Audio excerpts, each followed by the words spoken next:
Ke tau lotu It's live here, map. Oh. Koe tau ka mata po live here, be.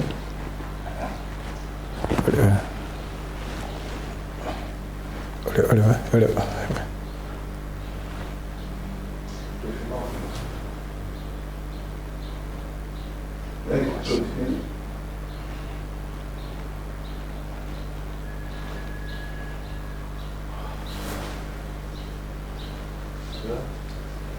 Programa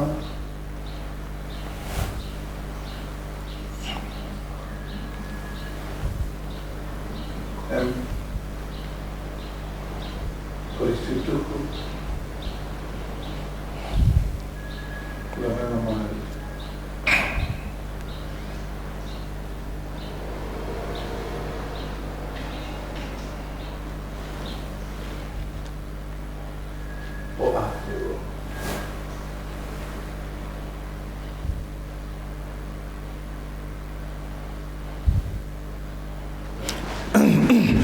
Koe ka hawhi Facebook a tēnau sio mea live.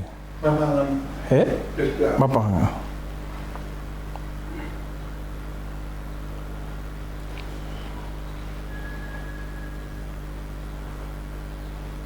Mo alrededor de la Go back. Go back, man.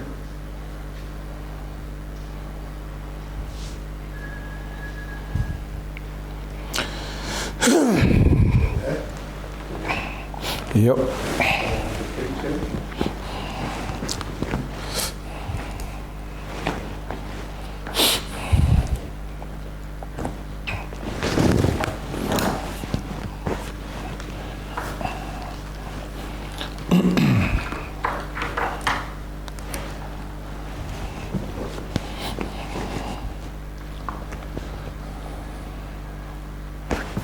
Entendeu?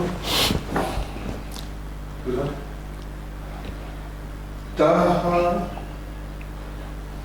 ua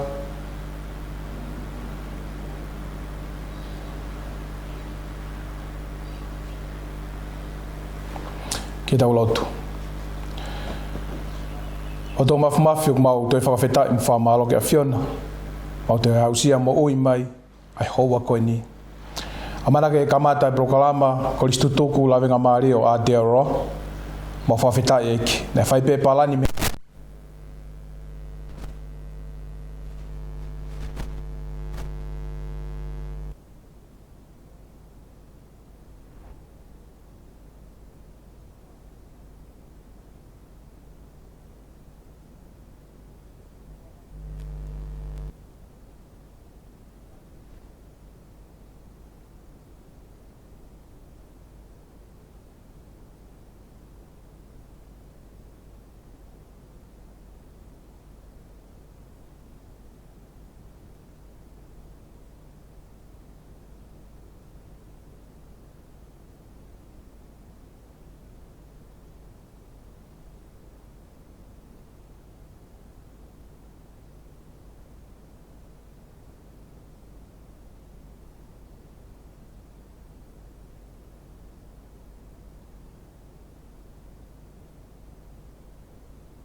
Tamasi mo tahini lavenga mari.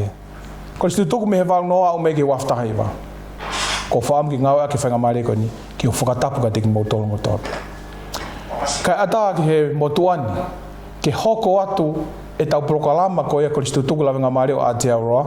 Ko hiko tau te waki ke tau katoanga tau whanoa i he tusi te wika hau paka ahua hiva ia o Tisema. O ko whamore atu ke o ngau ake mua whinga mare ko ni ko hi na ia e whakaamu e palani ko e prokalama ko ni ko e prokalama atu ia pia mo e toko taha ko ia ke whakahoko mihe komiti ka ike whamalo atu ka ting motolo ono ko tape ka ike o ko whakatapu atu e pika ting motolo ono ko tape ko hi ko motolo mo mea mai he prokalama whamore atu ko hi ku wahako mai nei ke ia o dio io e kamata ko ia e tau programa tu i o te ngau e whenga mare ko ni kai ke whatapu o te mafi o tu ako tamai alo mo lau mare mani oni a fi ho tau lotonga ko talai ko speri ka whataha to ope to ko tolo hono wafa o ki ai ke tapu aki whatapu ke te ia ma oipe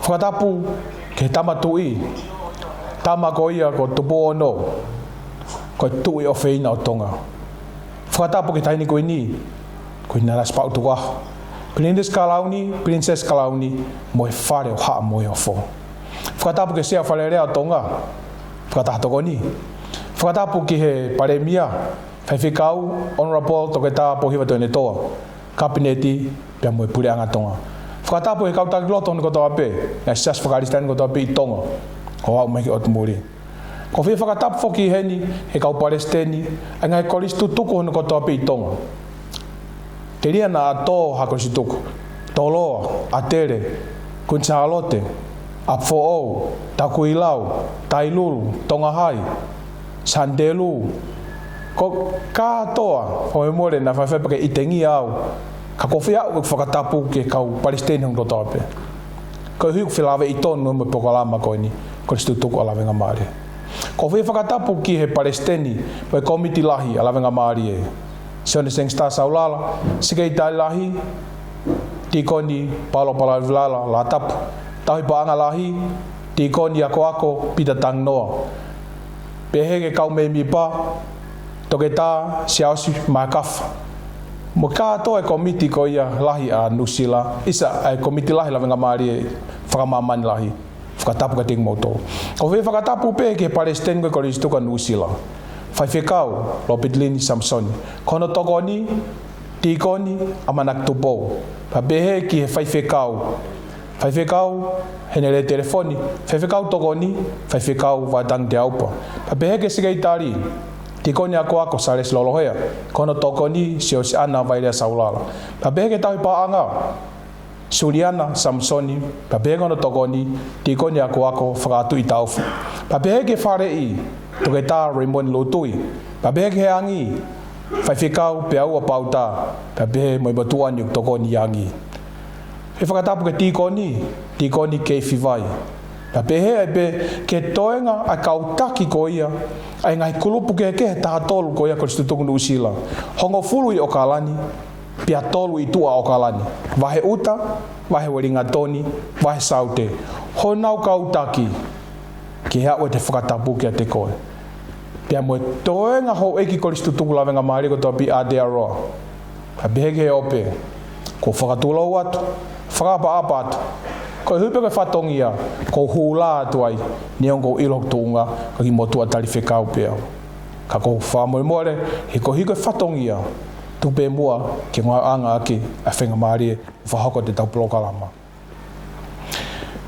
ko bram faka osi e sia e palani me faka amu ko plokalama ko e ahoni te asia tuai fa hoko plokalama wa to me komiti o ko kore fa more atu ko fa mo mai no on pego Nusila ka fonua mo ua he wikai ke ata e kakai ko hi pego fatongia ya mo fainga mari aki na utolo ka ana utolo me anga wen ko fa mo le ka tu pe mo ke motuani fa mo pego to asi ka tu be mo ko talanga fu pe ko tu ne komiti ko hi ko te wa ki tau ka tonga tau whanoa he wika hau ko uluaki ko whakamalo ka ting motor ngoto ape ko mo si lava o ota homo kote mo he kesi pe whare ko ia ne gui ko su fashion ko ia i o tau hu fitu taki mai ai to taha ana ko whare ko togola he ka ota kote mo he kesi pe au tau whaina le rei taha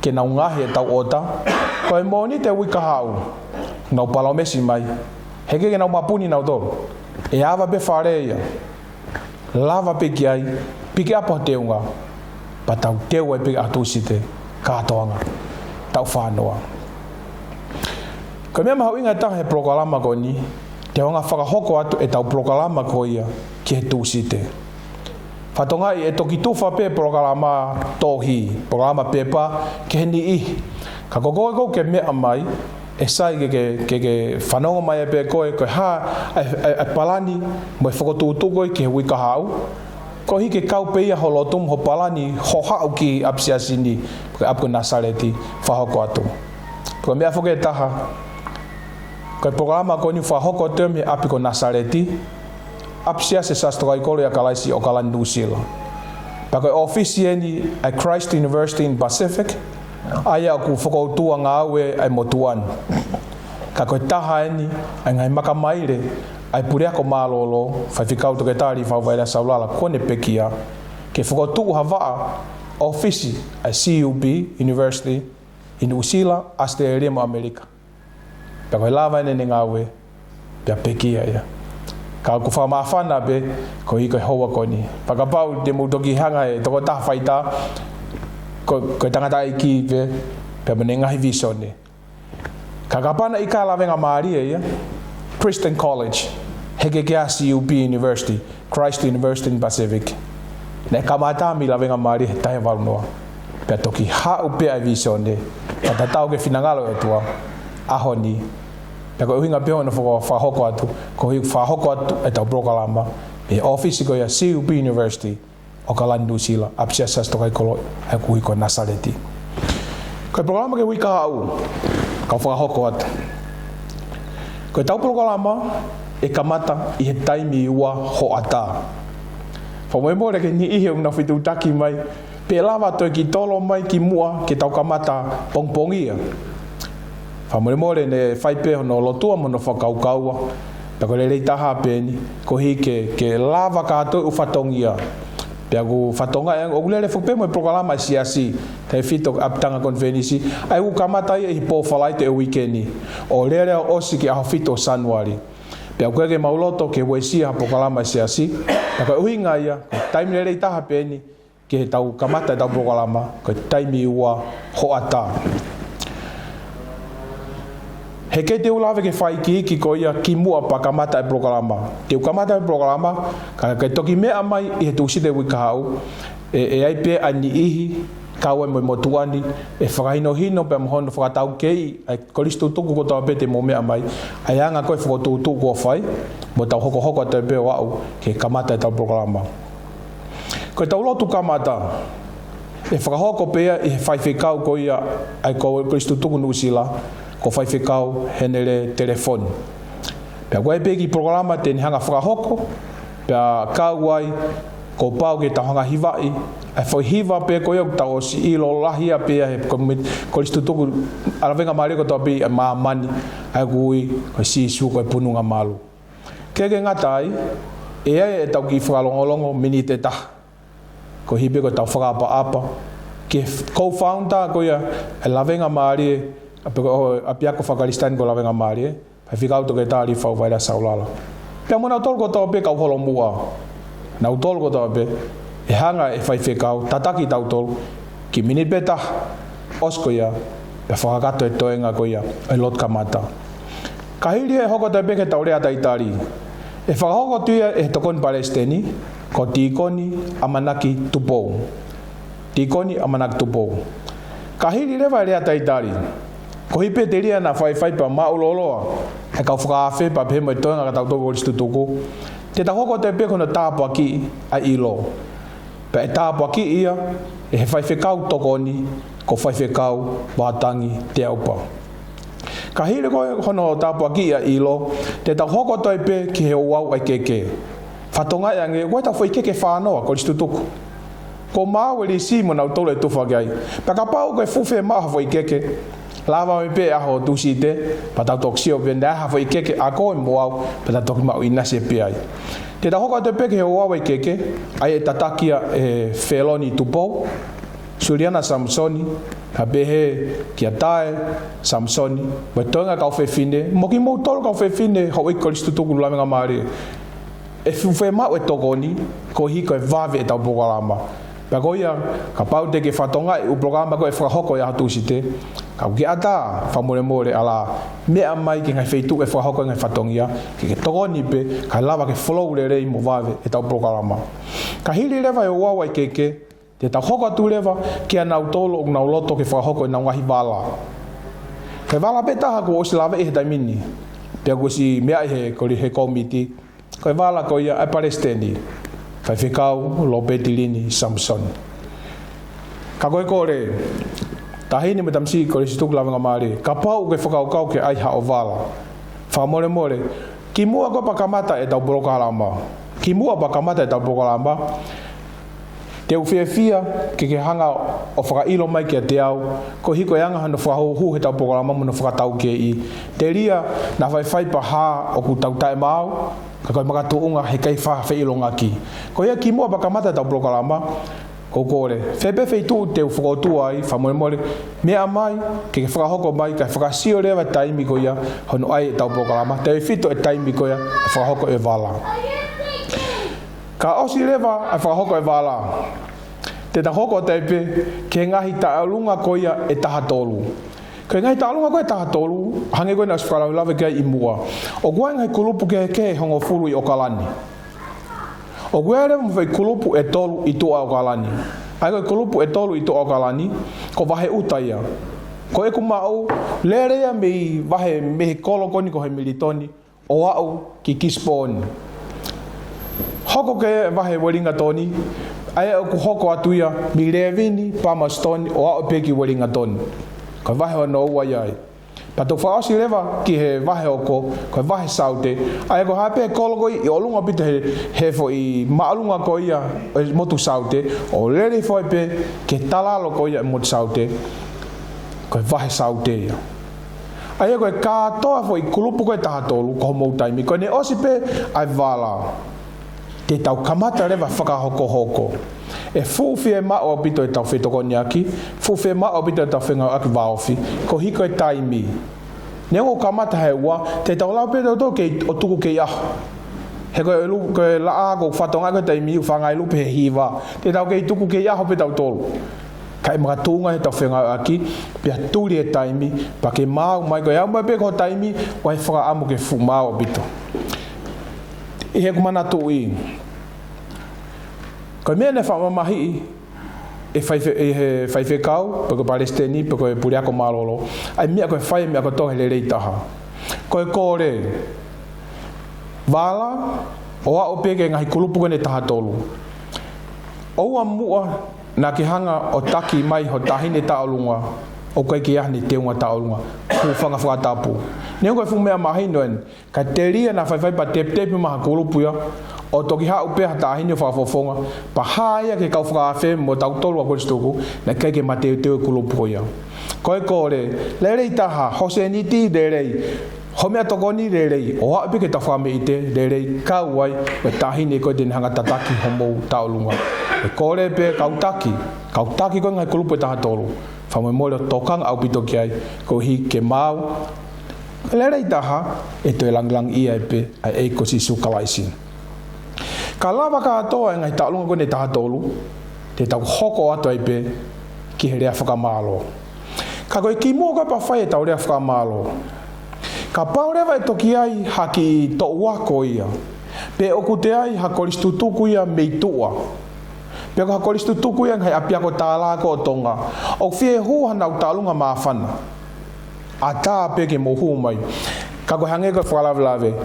Whetutaki mai mua ke motuani ki mua pakamata tau programa, ko hi ke whakasio e ngahi taimi, ke whakahuhua e ngahi taolunga.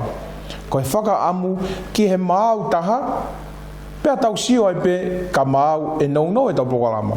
Pea ka pau he ke mau, te tau alu e tau prokolama o po uria, maka tuunga pe ke whawhi i runga ki ngai mea pe. Ko ia koe whakaamu, ke kimua ka pa whai rea whakamalo, ka pau te hanga hi tālunga mawhana, o ke he menga hi tālunga koe ni e taha tolu.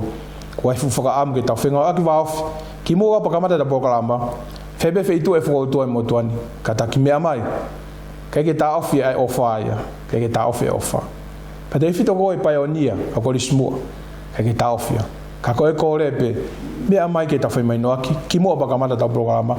Ko hi ke tuku mai koe tau wakahe kamata tau programa. O si tofa mai pe tau programa. Mie kamata wa upe ke osi. Pea ka lava ka atoa ngai whakameite ko ia. Te tau hoko atoi pe ke rea whakamalo. Koe tau rea whakamalo whawhongai katoa tau tolu. Whahoko ia Palestini be whaiwhikau lo Petirini Samson.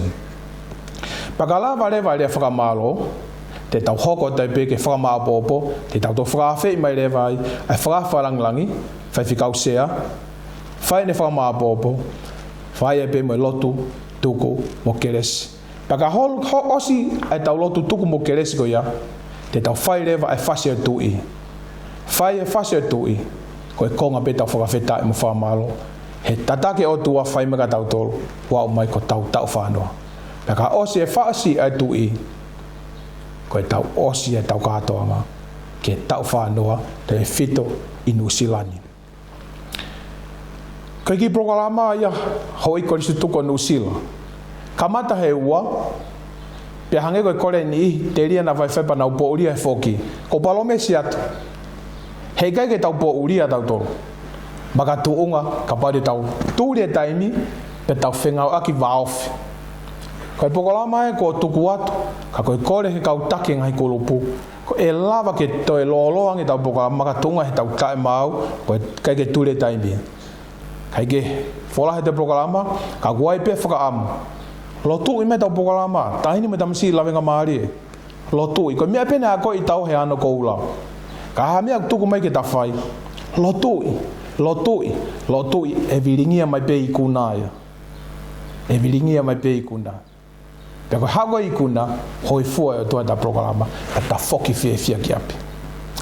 Ia mea e taha ko whaamu ki whamawhai, hoi koristu tuku.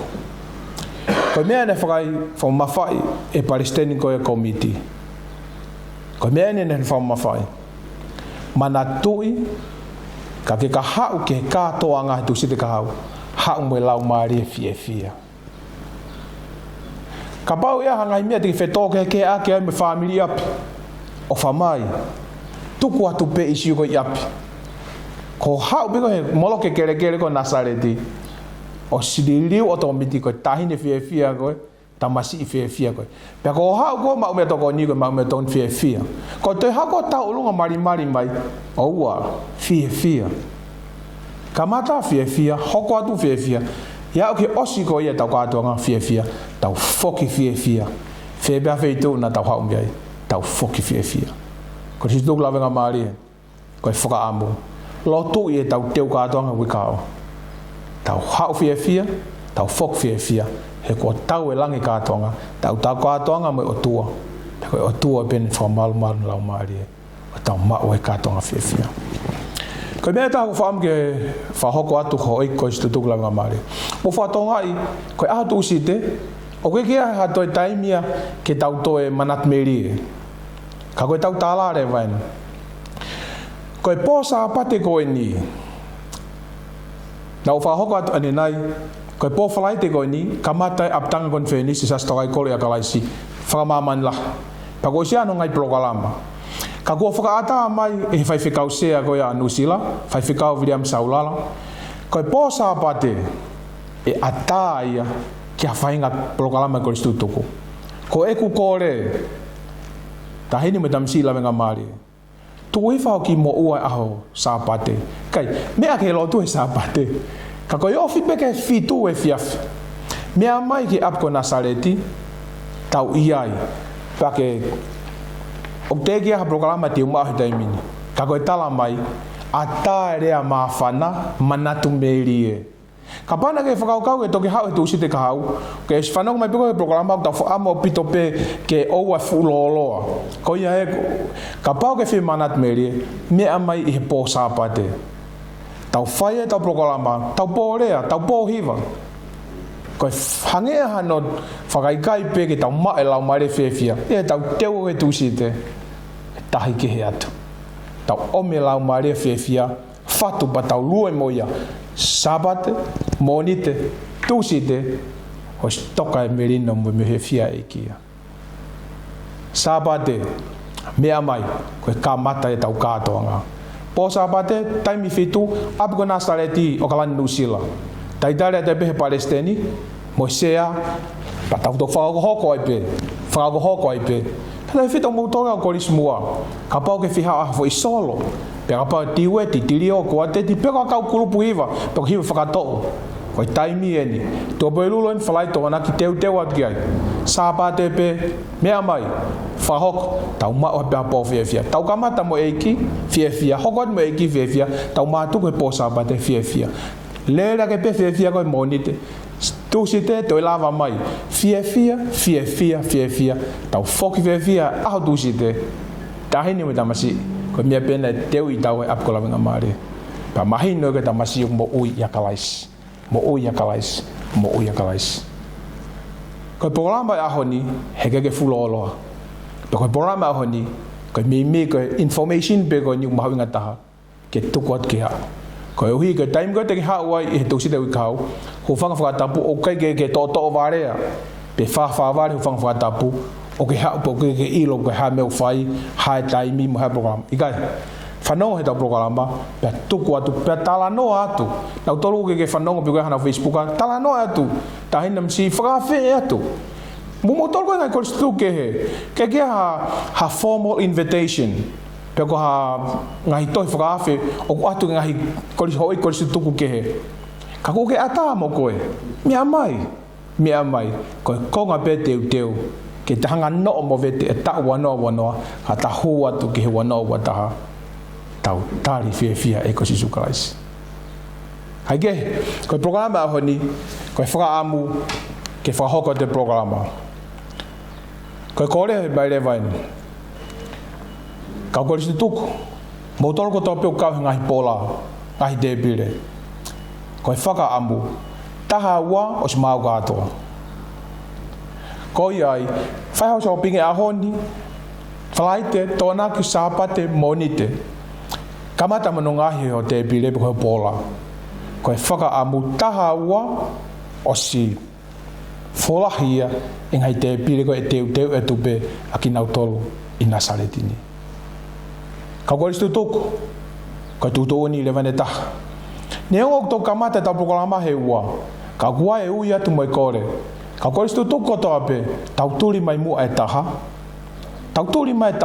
te ria pena guai ha fainga mea e abini e fe mau pe ki tokoni ai pe ko tau hau ke tau faha ki talano fa lo to fare ko e ua pe ko of ke ua to uta mai ta fa langi hoko te tau programa tau os fe ilonga ki ngai umbea hange ko na tolu ko he koloa me keke e fe ma ui ka foi fine ha tokon na tolu ko ia ki da fito e frano funofo e fe ma na tolu frano funofo ko frano funofo ko fai fika ho nele telefoni pe mo fai fika u lisa de fonua pe amorisi ta pao ko na tolu ia e fe ma ui na tolu ha tokoni ko hi ko frano funofo e tokola he ta aho ka ko fra amu ta fito ko nya ki mua pe ma u pe frale ta programa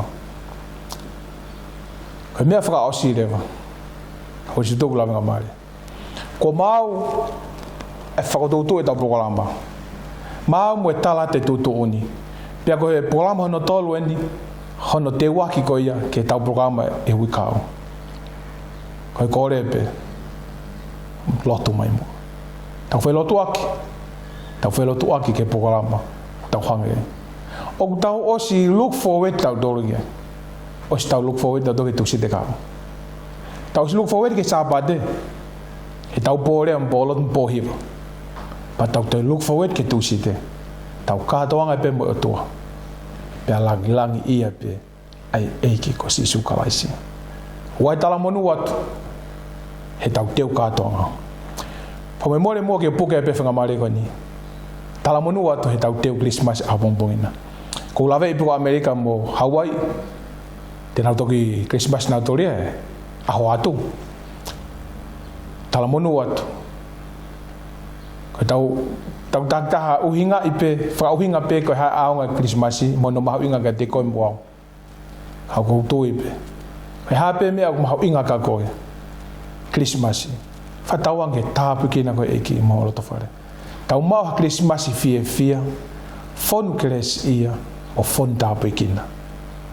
Ya ko uhinga Christmas ko hoko masi su o tangata ko kamata anga e process ke tau alwa ya o ke pekia to tu o tari ke foki mai tau algo to api ko hevani he ko hevani tau langa frausi ko o fala hatu ko si tu la venga mari fa tawang ki tau mau ha fia Christmas fia fon tapu kina boin tau teu ki he tau katoanga sabat tusit ke lang ia veki neongo e toki ai program mui ka o program fa malo ka ko fa mo le atu ka bana to fa tongi e motuan hare a papuno kai ke tau moyanga ho wakai ka ko fa tolo wat fa tau nge peki he Christmas pe ko e peniso merino e ki o tu yung hai tui ke ne hanga o ta pikina tau fangi loto fare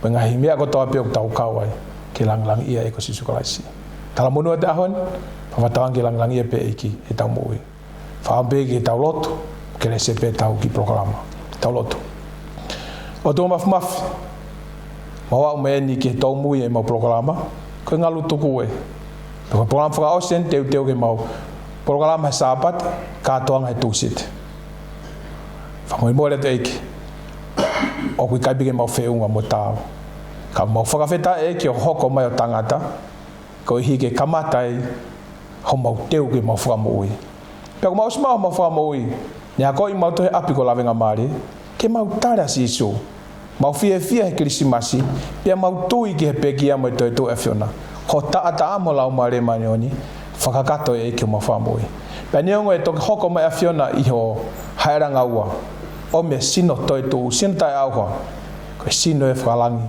te mau alwa ki ap ko hevani e ki mau whakawheta lawa programa ahoni ka to ngai mea ko whai kia no tala noa mo ngone programa ngai whakotutu e ki ko mea pia tangata ko palani me whakotutu ka ko hono whakahoko e ko afiona toko tape ma fulahi ko tope o au pia ki ko loto pe e ki ke kau mai fai e ko si isu fai e ko e mau teu fai ko e mau Christmas fai ko e mau polo tu pole mo hiva e po sabate fai ko e mau katoanga e ke tusite he usang e po o fai ko e fatongia he kakato i kuna pao hawa ko dai mo fai mau tolu ko e ko vi mo tono no fai ko si isu pe mau unga pe afiona pe mau fia no e pe ta pe ki na pe ke tamo to bono tani ko ni farha mo of ka taki lotu pare mia se afrarea mo pranga tonga ta begina e ke kau Palestine hoi ko stu ko ta pe tong ta begina e Palestine la ko stu ko mo committee ta begina e ke Palestine mo committee ko ya ko stu ko nusila